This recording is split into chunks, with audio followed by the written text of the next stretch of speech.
ఈరోజు అశోక్ సార్ దీక్ష చేపట్టి దగ్గర 10 రోజులు కావస్తుంది. ఇప్పటిదాకా కూడా ప్రభుత్వం ఎటువంటి చర్చలకు పిలవడం కానీ కనీసం ఒకరిని పంపించి మేము పలానా హామీ ఇస్తున్నాము కానీ ఎటువంటిది కూడా మాకు ఇంకా ఎటువంటి సమాచారం కూడా రాలేదు. కృష్ణన్న లోపలికి వచ్చిండు. సార్ యొక్క దుస్థితి చూసి దాని యొక్క పరిస్థితి చూసి కండిషన్ చూసి చూడలేక అన్న దీక్ష విరమించి ఎందుకు ఇదంతా ఎట్లా ఉందంటే సార్ ఎంత చెప్పినా కానీ ససేమిరా వినలేదు.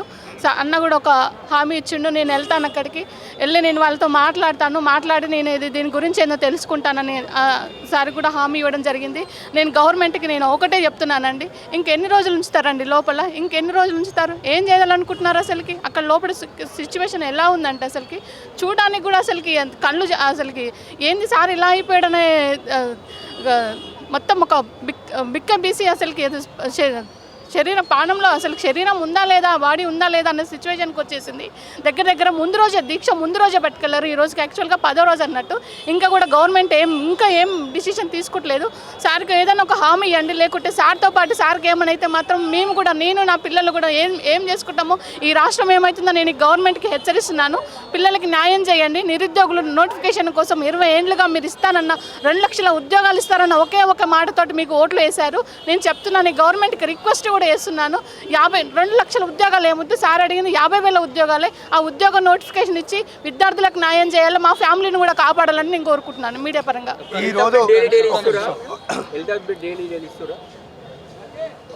బీపీ షుగర్ టెస్ట్ చేస్తున్నారు, బ్లడ్ టెస్ట్ రోజుకి ఒకసారి చేస్తున్నారు. నిన్న కీటోన్స్ మొత్తం పడిపోయినాయి. ఈరోజు కూడా క్రిటికల్గానే ఉంది. ఇంకా కిడ్నీ ఫంక్షనింగ్ కూడా తగ్గిపోతుందని చెప్తున్నారు డాక్టర్. షుగర్ ఫ్లూయిడ్స్ పెట్టి దాన్ని మెయింటైన్ చేస్తున్నారండి. షుగర్ ఫ్లూయిడ్స్ నిన్న తగ్గిపోయినాయి, ఫ్లూయిడ్స్ పెట్టి కొంచెం దాన్ని మళ్ళీ మెయింటైన్ చేస్తున్నారు. కానీ సార్ పరిస్థితి అయితే అసలుకి మింగడానికి లాలాజలం కూడా రావట్లేదు, ఆ స్థితిలోకి వెళ్ళిపోయింది. అసలు వాటర్ లేక ఏం లేక లోపల పేగులు ఎండిపోయి మాట్లాడే సిచ్యువేషన్లో కూడా లేడు సార్. ఇప్పుడు రాజు నేత మలిదశ తెలంగాణ ఉద్యమకారుణ్ణి, ఉస్మాన్ యూనివర్సిటీ.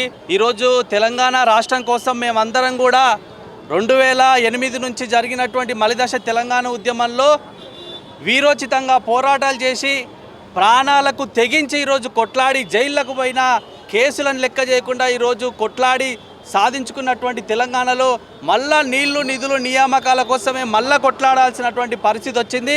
ఇది చాలా తీవ్ర ఆందోళనకరమైనటువంటి విషయం.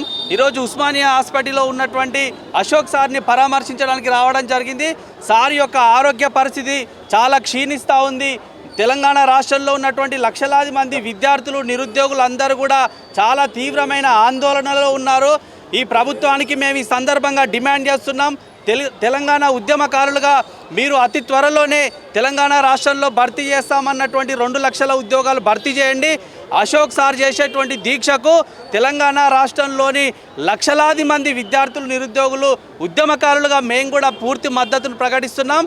రాబోయే రోజుల్లో సార్ యొక్క ఆరోగ్యం క్షీణించింది. ఇప్పటికే 10 రోజులైంది. 10 రోజులైనా కూడా ఈ ప్రభుత్వంలో కదలిక లేదు. విద్యార్థులు, నిరుద్యోగులు అందరూ కూడా వివిధ జిల్లాల నుంచి రాష్ట్ర వ్యాప్తంగా తరలి ఇక్కడికి ఆయన దగ్గరికి రావడానికి వస్తున్నారు. మీరు ఇక్కడ చూడండి, ఆసుపత్రి దగ్గర మొత్తం కూడా పోలీస్ బందోబస్తును పెట్టిర్రు. ఎందుకు? ఆయన చేస్తున్నటువంటి దీక్ష చాలా న్యాయమైనది కదా.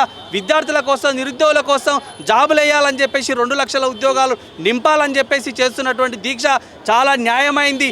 మీరు నిరుద్యోగ భృతి ఇస్తున్నారు, 4016 ఇవ్వలేదు.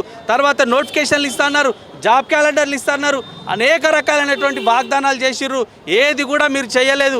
గత ప్రభుత్వంలో పేపర్ లీకేజ్ అయింది ఎన్నికలకు ముందు, అందులో నాలాంటి వాళ్ళు పోరాటం చేసినాం. నన్ను 16 రోజులు జైల్లో పెట్టిర్రు అప్పుడు ప్రభుత్వం. ఇదే టీఎస్పీఎస్సీ దగ్గర పోరాటం చేసి ఆ బోర్డును విరగొడితే 16 రోజులు నన్ను జైల్లో పెట్టిరు ఉద్యోగాల కోసం. మళ్ళీ కొత్త ప్రభుత్వం వచ్చిన తర్వాతనన్నా రోజులు మారుతాయి, మన ఉద్యోగాలు మనకు వస్తాయి అనుకుంటే ఇప్పుడు కూడా మళ్ళీ అదే పరిస్థితి ఉంది. కాబట్టి ఈ ప్రభుత్వాన్ని తీవ్రంగా హెచ్చరిస్తున్నాం. పోలీసు ఉద్యోగాలు నింపాలి, టీచర్ ఉద్యోగాలు నింపాలి, అన్ని ఉద్యోగాలు భర్తీ చేయాలి. తెలంగాణ రాష్ట్రంలో మీరు అధికారంలోకి వచ్చి 22 నెలలు అవుతున్నా కూడా ఇప్పటికీ తాత్సారం చేస్తున్నారు.